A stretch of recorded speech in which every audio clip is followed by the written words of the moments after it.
Well, actually, it's Lakewood.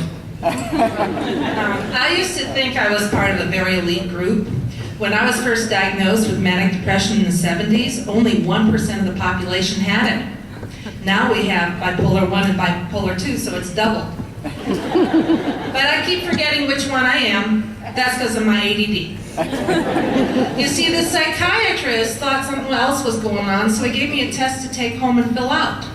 Well, I forgot it. It got lost in my car. So he gave me another one to fill out. I spaced again. After my third time to forget to do this task of filling out the test, he diagnosed me with ADD by default. So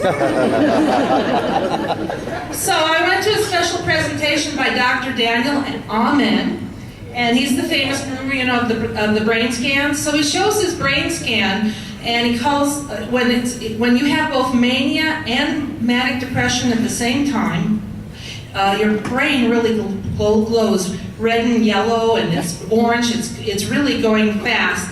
So he called this condition the ring of fire. Well, it's stigmatizing to have a diagnosis, but how cool is it to be known by a Johnny Cash song? Burn, burn, burn! A ring of fire! A ring of fire! Stephanie told me to turn around in a circle, but you can't be on microphone when you turn around. Well, folks, I work at Western State Hospital. I'm the Director of Consumer Affairs, so I take stigma busting seriously. Recently on Facebook, there was a post saying that being popular on Facebook is like sitting at the coolest table at the mental hospital. So I posted to set the record straight. Due to budget cuts, it's been years since Western State Hospital had a cafeteria. Yeah, work's pretty challenging. I used to work as a therapist on the forensics ward, and my job was to teach people how to cook. But they took away our knives, so we stopped cooking. Then they took away the pens and pencils, so we had to stop journaling. I'm wondering what's going to happen when they take away the toilet paper.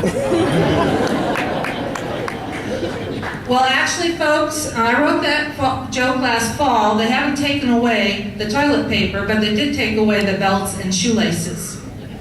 I sure wish I'd invested in Velcro. I used to take people out in the car every day, then I used to take them out just once a month. Now I can't even take them out of the building. I feel so sorry for those psychiatrists. My patients have a nickname for me. They call me Mary Poppins. Because in their eyes, they think I'm good.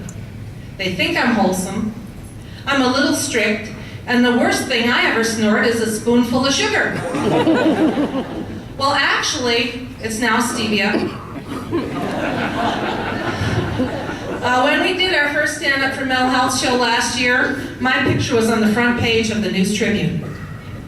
And that got me some excitement among the patients, particularly the forensics patients. But when someone they know is in the newspaper, they've usually committed a crime.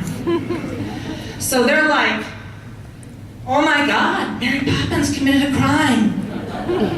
What'd she do? Poke someone in the eye with an umbrella? Did she kidnap some kids? Was she found trespassing in a chimney? Well, whatever it was, it must have been supercalifragilistic something quite atrocious.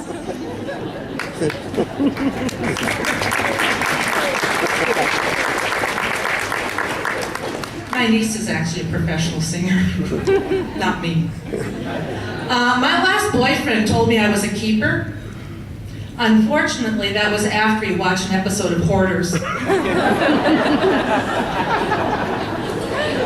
Yeah, but he did leave a lasting impression in the bedroom. But that was just thanks to the memory foam.